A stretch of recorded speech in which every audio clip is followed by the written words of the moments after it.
Hey guys, स्वागत है आपका एक बार फिर से हमारे YouTube चैनल पे। लास्ट क्लास तक मैंने आपको दो इम्पोर्टेंट एग्जाम्पल करवा दिए थे वीवीटी के, जो काफ़ी महत्वपूर्ण थे, काफ़ी अच्छे कॉन्सेप्ट थे, उनमें आपने सीखे होंगे। आज मैं फिर से वीवीटी के कुछ और एग्जाम्पल लेके आया हूँ, जिसमें PTCl4 2 नेगेटिव या आप PDCl4 2 नेगेटिव भी इसको, मतलब ये प्लेटिनम है, ये पैलेडियम है, दोनों अलग अलग मेटल हैं। ये 3D, ये 5D का है और ये 4D सीरीज का है, लेकिन दोनों के दोनों इम्पोर्टेंट है और दोनों में हाइब्रिडाइजेशन एक ही जैसा आता है। इसीलिए दोनों को मैं एक साथ करके दे रहा हूं आपको। तो वैसे आई थिंक मुझे ध्यान आ रहा है कि शायद क्वेश्चन में ये वाला एग्जाम्पल पूछा गया, ठीक है, ये वाला पूछा गया, तो ये वाला पूछा गया, ये वाला भी पूछ सकता है, ऐसी कोई बड़ी बात नहीं है, क्योंकि दोनों में कॉन्सेप्ट एक ही लगता है। तो मैं आपको बता देता हूँ, जब भी आप लोग इनका ऑक्सीडेशन स्टेट निकालोगे, ऑक्सीडेशन नंबर निकालोगे, तो +2 निकल के आएगा। शायद मुझे बताने की जरूरत नहीं, 4 में से 2 गया, 2 ही बचता है, ठीक है। तो x -2 इज इक्वल टू 0 और x -4 इज इक्वल टू -2 और x इक्वल टू हो जाएगा आपका +2, ठीक है, क्योंकि -4 वहां जाके +2 में कन्वर्ट हो जाता है। ये तो आपको पता ही है, अब बताने की तो जरूरत नहीं है। अब देखो, अगर प्लेटिनम होगा और प्लेटिनम पर +2 चार्ज होगा, तो इसका D में जो होगा 5D में वो इलेक्ट्रॉन बचेंगे 8, ठीक है। और अगर पैलेडियम होगा 2 पॉजिटिव में, तो पैलेडियम के 4D में इलेक्ट्रॉन बचेंगे 8, ठीक है। तो फाइनली ये है, चाहे आप 4D लिखो चाहे 5D लिखो, कोई भी एक आप लोग सॉल्व कर सकते हो। तो मैं किसको सॉल्व करूं? मैं चलो प्लेटिनम को सॉल्व करके दे रहा आपको, ठीक है। तो पैलेडियम तो आपका अपने आप सॉल्व हो जाएगा। तो सपोज करो प्लेटिनम 2 पॉजिटिव में आपको सॉल्व करके दे रहा हूं। तो प्लेटिनम 2 पॉजिटिव में 5D में टोटल कितने इलेक्ट्रॉन है? आपको दिख रहे होंगे 8 इलेक्ट्रॉन है, ठीक है। 8 इलेक्ट्रॉन है, 1 2 3 4 5 6 7 8, ये हो जाएगा 5D 8। 4s में कोई भी इलेक्ट्रॉन नहीं बचेगा, 6s में कोई भी इलेक्ट्रॉन नहीं होगा और 6p में भी कोई भी इलेक्ट्रॉन नहीं होगा। तो 6p की 3 ऑर्बिटल है, 6s की 1 ऑर्बिटल है। ये यहां तक आपको बात समझ में आई? ये तो प्लेटिनम 2 पॉजिटिव का मैंने कॉन्फ़िगरेशन लिख दिया। अब बात आती है कि इलेक्ट्रॉन की पेयरिंग होगी या नहीं होगी। अब इलेक्ट्रॉन की पेयरिंग होने के लिए इस वाले लिगेंड को क्या होना जरूरी है? स्ट्रॉन्ग होना जरूरी है। लेकिन क्या ये लिगेंड स्ट्रॉन्ग है? तो आपको दिख रहा होगा सर ये तो वीक लिगेंड है। लेकिन मैंने एक बात आपको बताई थी, 4D सीरीज की बात करूं चाहे 5D सीरीज की बात करूं, 4D सीरीज और 5D सीरीज के साथ सारे के सारे जो लिगेंड होते हैं वो स्ट्रॉन्ग लिगेंड होते हैं। इसका मतलब Cl यहां पर स्ट्रॉन्ग लिगेंड है, और स्ट्रॉन्ग लिगेंड है तो ये क्या करेगा? इलेक्ट्रॉन की पेयरिंग करवाएगा। और जब ये इलेक्ट्रॉन की पेयरिंग करवाएगा तो आपको ये दिख जाएगा कि प्लेटिनम के 5D का एक ऑर्बिटल जो है वो क्या हो जाएगा? आपका वैकेंट रह जाएगा, क्योंकि 4 ऑर्बिटल में इलेक्ट्रॉन की पेयरिंग होगी। ये वाला D ऑर्बिटल कौन सा वाला है? ये dx² - y² वैकेंट रह जाता है। उसके बाद 6x की 1 और 6p की 3 ऑर्बिटल वैकेंट है। यानी कि टोटली अभी जो मैंने यहाँ पे वैकेंट ऑर्बिटल लिख दिए वो 5 है, लेकिन हमारे पास लिगेंड तो 4 ही है। तो 4 लिगेंड है, यानी कि एक ये, एक 6s का और 2 6p के ऑर्बिटल आपस में क्या होते हैं? ओवरलैप्ड होते हैं, और ओवरलैप्ड होकर के 4 dsp2 संकृत कक्षकों का क्या होता है? निर्माण होता है। dsp2 एंड dsp2 हो गया। और चारों में ये Cl क्या करेंगे? अपना पेयर ऑफ इलेक्ट्रॉन डोनेट करेंगे।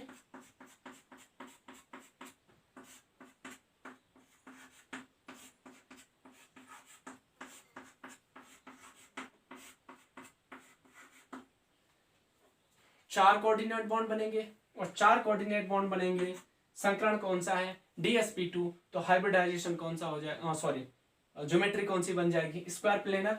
तो स्क्वायर प्लेनर ज्योमेट्री बनेगी, प्लेटिनम सेंटर पर एक Cl ऊपर, दूसरा Cl यहाँ, तीसरा Cl यहाँ, चौथा Cl यहाँ।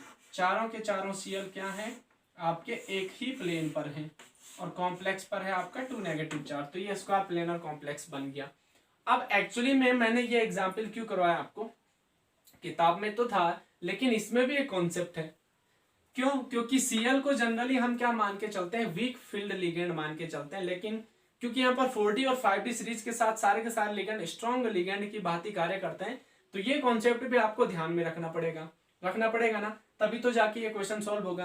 क्योंकि अगर आप इसको वीक मान के चलोगे तो कितना चेंजिंग हो जाएगा क्वेश्चन। देखो अगर आप इसको वीक मान के चलोगे तो ये पेयरिंग नहीं होगी। 4 ऑर्बिटल कौन कौन सी हाइब्रिडाइज करवाओगे आप s की 1 और p की 3 करवा दोगे, यानी कि dsp2 की जगह संकरण sp3 करवा दोगे। और dsp2 की जगह अगर संकरण sp3 हो गया तो ज्योमेट्री स्क्वायर प्लेनर की जगह क्या हो जाएगी, टेट्राहेड्रल हो जाएगी। इतना ही नहीं, यहां पर मैग्नेटिक मूवमेंट आपको अभी, क्योंकि सारे के सारे पेयर्ड इलेक्ट्रॉन है, तो मैग्नेटिक मूवमेंट आपको कितना निकल के दे रहा होगा, 0 bm आ रहा है ना भाई, कोई भी अनपेड इलेक्ट्रॉन नहीं है तो 0 आ रहा है मैग्नेटिक मूवमेंट। लेकिन अगर आप इसको वीक मान के चलोगे तो मैग्नेटिक मूवमेंट आपका 2.83 आ जाएगा। ठीक है, इतना ही नहीं, इसका मैग्नेटिक बिहेवियर, अभी तो ये क्या है, प्रतिचुंबकीय है, लेकिन अगर आप इसको वीक मान के चलोगे तो ये हो जाएगा आपका अनुचुंबकीय। मतलब ये है कि सारा क्वेश्चन ही गलत हो गया। मैंने क्या कहा था आपसे, 4 ही चीज तो पूछता है, या तो मैग्नेटिक मूवमेंट पूछ लेगा, मैग्नेटिक बिहेवियर पूछ लेगा, ज्योमेट्री पूछ लेगा, हाइब्रिडाइजेशन पूछ लेगा। अब एग्जामिनर को वो मतलब नहीं है आपने काम कैसे किया है। ठीक है, अगर आपने इसको वीक मान के चल लिया तो 4 कॉन्सेप्ट क्या बनेंगे, वीक फील्ड लिगेंड अगर आपने इसको मान लिया तो 4 कॉन्सेप्ट बनेंगे। पहला अनुचुंबकीय, दूसरा मैग्नेटिक मूवमेंट 2.83, तीसरा हाइब्रिडाइजेशन sp3, चौथा ज्योमेट्री टेट्राहेड्रल। चारों की चारों बिल्कुल अलग और क्वेश्चन गलत, क्योंकि एक्चुअली में ये स्ट्रॉन्ग लिगेंड की भांति व्यवहार कर रहा है, इसलिए magnetic movement 0 bm, magnetic behaviour प्रतिचुंबकीय, स्क्वायर प्लेनर क्या ज्योमेट्री, और हाइब्रिडाइजेशन क्या है dsp2। तो देखो चारों के चारों कॉन्सेप्ट अलग अलग हो रहे हैं, वहां 4 अलग हो जाएंगे, यहां 4 अलग हो जाएंगे। तो मैंने क्या कहा था, लिगेंड का बिहेवियर बहुत जरूरी है वीवीटी को पढ़ने के लिए। और क्योंकि वीवीटी ने लिगेंड का बिहेवियर ही नहीं बताया था, इसने तो केवल मैग्नेटिक मूवमेंट को ही बेस मान लिया था। तो अगर हम केवल मैग्नेटिक मूवमेंट के बेस पर क्वेश्चन करने जाएंगे तो कितना कुछ हो सकता है, आपने देख ही लिया होगा। विदाउट लिगेंड के नेचर के आप लोग यहां पर क्वेश्चन सॉल्व नहीं कर पाओगे कोई सा भी। ठीक है, क्लियर हो रही बात? तो काफी चीजें मैंने आपको क्लियर करवा दी हैं यहां से। अब एक मात्र जो टॉपिक है जो मैं आपको वीवीटी में क्लियर करवाने वाला हूं वो है, उसके बाद वीवीटी आपका यहाँ पे क्या हो जाएगा, कंप्लीट हो जाएगा। ठीक है, मैं आपको बस 2 अलग अलग कॉम्प्लेक्स लिख के दूंगा और उसमें आपको कॉन्सेप्ट लगा करके बता दूंगा, उसके बाद आपका वीवीटी टॉपिक कंप्लीट है मेरी तरफ से। तो वैसे कंप्लीट तो ये अभी 15 लेक्चर में भी ना हो, क्योंकि इतने सारे एग्जाम्पल है और खूब सारे कॉन्सेप्ट बन के आएंगे, लेकिन जितना आप लोगों के लिए जरूरी है उतना मैंने आप लोगों को बता दिया है, और जितना जरूरी नहीं भी है उससे थोड़ा लेवल का भी मैंने आपको बता दिया है। मतलब समझ रहे हो ना, जो आपके हायर क्लास में आने वाले हैं कभी लाइफ में, वो भी मैंने बता दिए। और कभी कभी एग्जाम जो आते हैं प्रैक्टिकल लेने के लिए, वो भी मस्ती मस्ती में पूछ लेते हैं ऐसे 2-3 क्वेश्चन, तो वहां पे भी आपको जवाब देने के लिए बन जाए, क्योंकि वो भी भाई वाइवा होता है, वहां पे वाइवा के भी नंबर होते हैं, तो प्रैक्टिकल नंबर भी बहुत जरूरी है, ये आप लोग समझ ही रहे होंगे, है कि नहीं। 30 नंबर बहुत बड़ी बात होती है, तो हर चीज के लिए प्रिपेयर करना आप लोगों को जरूरी है। तो अब मैं आपको 2 कॉम्प्लेक्स देने वाला हूं जिनके कॉन्सेप्ट मैं आपको समझाऊंगा। एक तो आपका FeH2O का होल 5 NO, ठीक है, कॉम्प्लेक्स पर +2 चार्ज, और एक है आपका FeCN का होल 5 NO, कॉम्प्लेक्स पर -2 चार्ज। इन दोनों के बारे में मैं आपको अच्छे से समझाऊंगा। अभी मैं पहले इसको लेकर के चलता हूं, ठीक है, बाद में मैं इसके कॉन्सेप्ट के बारे में आपको समझाऊंगा। तो इन दोनों को आप लोग अच्छे से देख लेना, उसके बाद ना आपको मैक्सिमम चीजें अपने आप समझ में आ जाएंगी। क्यों? क्योंकि लाइफ में कभी भी अब आप आगे वीबीटी पढ़ोगे ना तो आपको पढ़ने की जरूरत नहीं है। मैं आपको ऑनेस्टली कह रहा हूँ, लाइफ में आगे आप कभी भी वीबीटी पढ़ोगे ना तो जितने कॉन्सेप्ट होते हैं वीबीटी के वो लगभग मैंने आपको क्लियर कर दिए हैं। और कुछ जो कॉन्सेप्ट हैं वो आपको अपने आप सीएफटी जब मैं पढ़ाऊंगा वहां पे लिगेंड का बिहेवियर बताऊंगा, तो जब आप लिगेंड का नेचर समझ जाओगे अच्छे से तो आप वीबीटी के क्वेश्चन पे आराम से सॉल्व करना शुरू कर दोगे। कभी भी कोई सा भी एग्जाम्पल आपको मिल जाए, आरबीएससी की बात ही नहीं कर रहा हूँ, इन फ्यूचर आपको कोई सा भी एग्जाम्पल मिल जाएगा तो आप आराम से उसको सॉल्व कर लोगे। समझ में आ रही बात? तो अभी के लिए तो आप सब कुछ अच्छे से समझ चुके हैं, आरबीएससी में जितने एग्जाम्पल थे वो मैंने सब करवा दिए, लेकिन ये दो एग्जाम्पल जो है ये इसलिए समझा रहा हूं कि इसमें थोड़ा सा एक और कॉन्सेप्ट बन के आता है, वही आपको समझना है बस, बाकी कुछ नहीं। कॉन्सेप्ट क्या बन के आता है, यहाँ पे दो टाइप के लिगेंड है, एक आपको NO दिख रहा होगा, एक आपको H2 दिख रहा होगा। यहां पर भी दो अलग अलग टाइप के लिगेंड है, एक आपको साइनो दिख रहा होगा, एक आपको NO दिख रहा है, ठीक है। अब ये NO क्या है यहाँ पे वो मैं आपको अभी बताऊंगा। अगर मैं ऑक्सीडेशन नंबर निकालने जाऊँ, देखो जब भी हाइब्रिडाइजेशन निकालते हैं तो सबसे पहले ऑक्सीडेशन नंबर निकालने जाते हैं।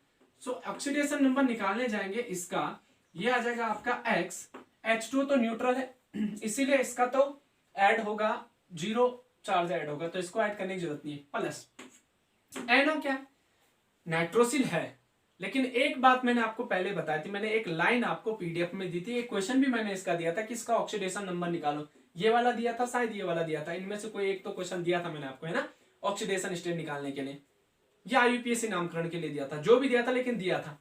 अच्छा, मैं यहाँ पे एक चीज मैंने आपको फिर एक लाइन दी थी मैंने टेलीग्राम चैनल में पीडीएफ की, आपने देखा होगा उसको, उस लाइन को आपने पढ़ा होगा तो आपको समझ में आया होगा कि मैग्नेटिक मोमेंट मेजरमेंट से एक बात पता चली है कि आयरन से रिलेटेड जितने भी कॉम्प्लेक्स होते हैं अगर उनमें NO यानी कि नाइट्रोसिल पार्टिसिपेट कर रहा है तो ये न्यूट्रल नहीं होता है, इस पर क्या होता है, +1 चार्ज होता है।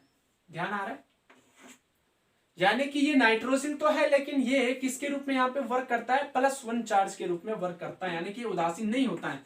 इसीलिए ऐड करूंगा मैं +1 और इज इक्वल टू आ जाएगा आपका +2, तो x इज इक्वल टू आ जाएगा आपका +1, यानी कि ऑक्सीडेशन नंबर जो आया कॉम्प्लेक्स में सेंटर मेटल का वो कितना आया, +1 आया। तो आयरन का अगर मैं जनरल इलेक्ट्रॉनिक कॉन्फ़िगरेशन देखूं तो 26 एटॉमिक नंबर होता है इसका, ये तो आपको पता है, यानी कि ये आ जाएगा आपका ऑर्गन 18, 3d6 एंड 4s2, यही होता है। जब Fe पर +1 चार्ज होगा तो होगा क्या, 3d में 6 तो बचे रहेंगे, अब मैं ऑर्गन नहीं लिख रहा हूं, ठीक है, वो लिखता ही नहीं हूं मैं, 4s1 क्योंकि हमारे काम की तो ये चीज है, क्योंकि एक ही इलेक्ट्रॉन तो गया होगा, एक इलेक्ट्रॉन यहां से गया तो 3d6 और 4s1 बच गया, यानी कि अब हमारे पास Fe सिंगल पॉजिटिव में क्या है, 3d में कितने इलेक्ट्रॉन है, 3d में 6 इलेक्ट्रॉन है, 6 है ना, तो 6 को कैसे भरते हैं, भर के देख लो आप लोग, 4 और 2 6 हो गया। 3d में 6 इलेक्ट्रॉन है, 4s में केवल और केवल 1 इलेक्ट्रॉन है, और 4p में कितने इलेक्ट्रॉन है,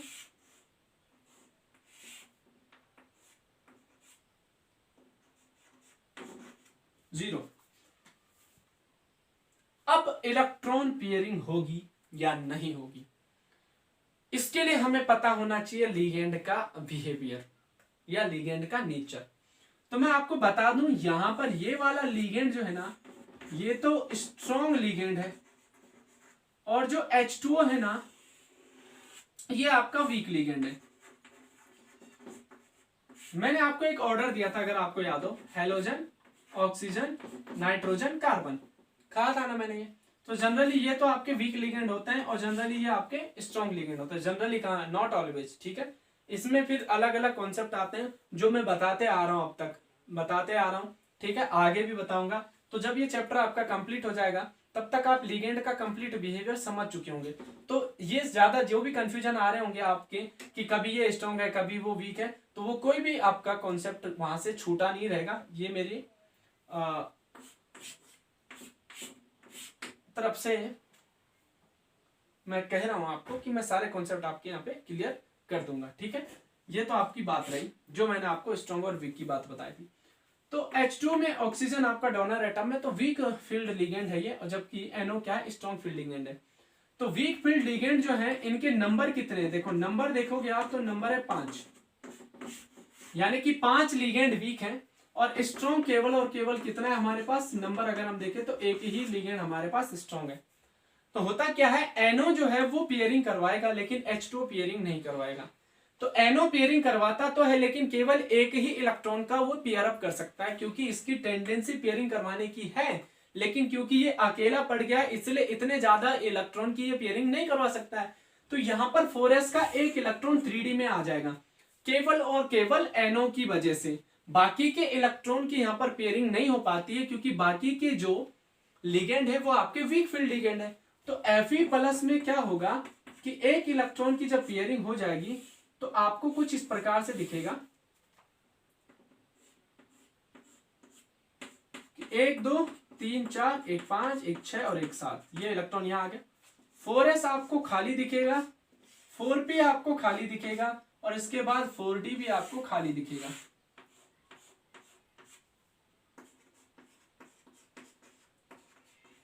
ठीक है, सो टोटल कितने हैं यहाँ पे लिगेंड है 6, तो 6 लिगेंड के लिए 6 हमें क्या चाहिए, वैकेंट ऑर्बिटल चाहिए। और 6 वैकेंट ऑर्बिटल कौन सी है, एक s की, 3 p की और 2 d की। और यहां पर जो संकरण बनेगा वो बनेगा आपका आगे जाकर जब 6 हाइब्रिडाइज ऑर्बिटल बनेंगी तो कौन सी बनेगी शायद मुझे बताने की जरूरत नहीं है। 1 2 3 4 5 6 ये सारी की सारी क्या होंगी, sp3d2 sp3d2। तो संकरण आ जाएगा आपका sp3d2। अब इन 6 के 6 जो आपके वैकेंट ऑर्बिटल हैं, वैकेंट हाइब्रिडाइज ऑर्बिटल हैं, इनमें 5 में H2O और 1 में NO अपना क्या करेगा, पेयर ऑफ इलेक्ट्रॉन डोनेट करेगा। ऐसे आप पेयर ऑफ इलेक्ट्रॉन डोनेट करवा देना, मैं नहीं करवाऊंगा अभी, ठीक है। तो लिख लेना आप H2 H2 H2 H2 और एक NO लिख देना।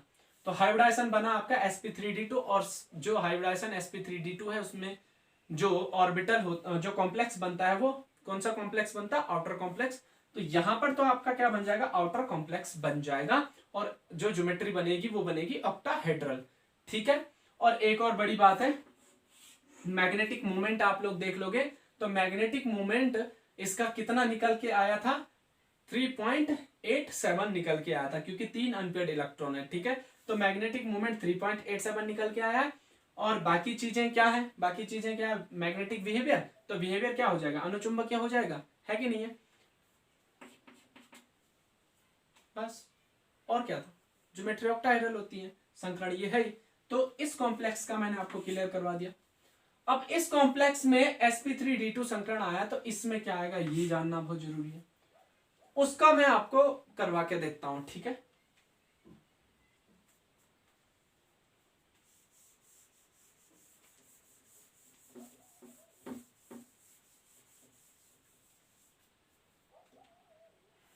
इसको तो मिटाना ही पड़ेगा।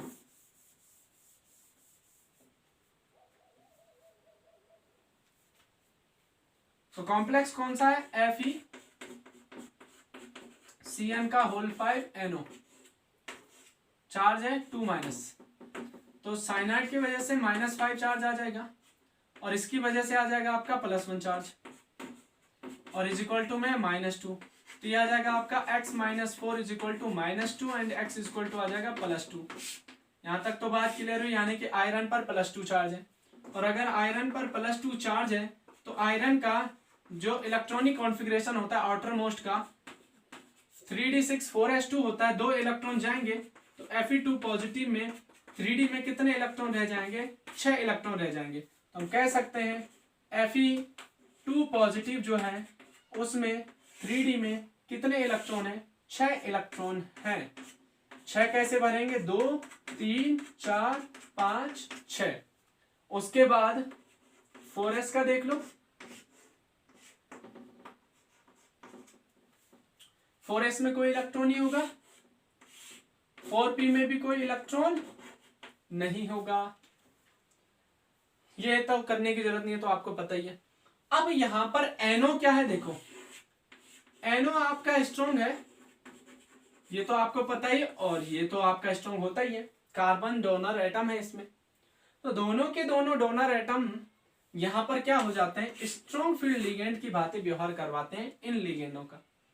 तो अब ये दोनों के दोनों स्ट्रॉन्ग लिगेंड हैं, इसका मतलब यहां पर पेयरिंग होगी, और ये इलेक्ट्रॉन यहां पेयर हो जाएगा, ये इलेक्ट्रॉन यहां पेयर हो जाएगा। इसका मतलब Fe2 पॉजिटिव में कुछ इस प्रकार से कॉम्प्लेक्स बनेगा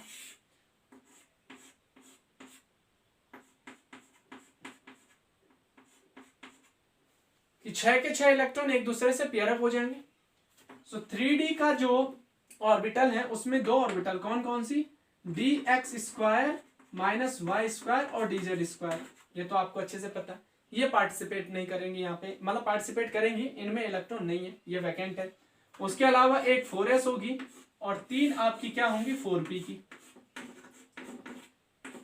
तो एक 4s की, 2 d की और 3 p की, टोटल कितनी ऑर्बिटल है 6। ये 6 की 6 ऑर्बिटल आपस में क्या करेंगी, ओवरलैप करेंगी, और 6 समान ऊर्जा, समान आकार और समान संख्या की नई संकरित कक्षकों का यहां पर क्या हो जाएगा, निर्माण हो जाएगा। संकरण कौन सा है, D2sp3। और इन 6 की 6 में अब आप लोग इलेक्ट्रॉन पेयर डोनेट करवाओगे, ऑक्टाहेड्रल ज्योमेट्री ही बनेगी यहां पर भी, लेकिन हाइब्रिडाइजेशन वहां sp3d2 था, यहां D2sp3 है। ठीक है। अब एक और चीज, वो आपका अनुचुंबकीय था, ये आपका प्रतिचुंबकीय है। वहां पर मैग्नेटिक मोमेंट 3.89 आया था, यहां पर मैग्नेटिक मोमेंट 0 बोहर मैग्नेटॉन आएगा। ठीक है। वहां पर आउटर कॉम्प्लेक्स बना था, यहां पर आपका क्या बना है, इनर कॉम्प्लेक्स बना है। ठीक है। तो इस प्रकार से आपका वीवीटी टॉपिक जो है वो मैंने अपनी तरफ से तो क्लियर करके दे दिया है। अगर आपको कुछ भी अब इसमें डाउट हो तो मेरे को जल्दी से जल्दी टेलीग्राम चैनल पर वो डाउट शेयर कर लेना, मैं आपको उनको क्लियर करके बता दूंगा। बाकी तो मैंने जितने भी कॉन्सेप्ट वीवीटी से रिलेटेड बनने चाहिए, जो आपको जानने जरूरी हैं, वो लगभग मैंने आपको क्लियर करके दे दिए हैं। ठीक है। तो आगे हम पढ़ने वाले हैं CFT। तब तक के लिए थैंक यू।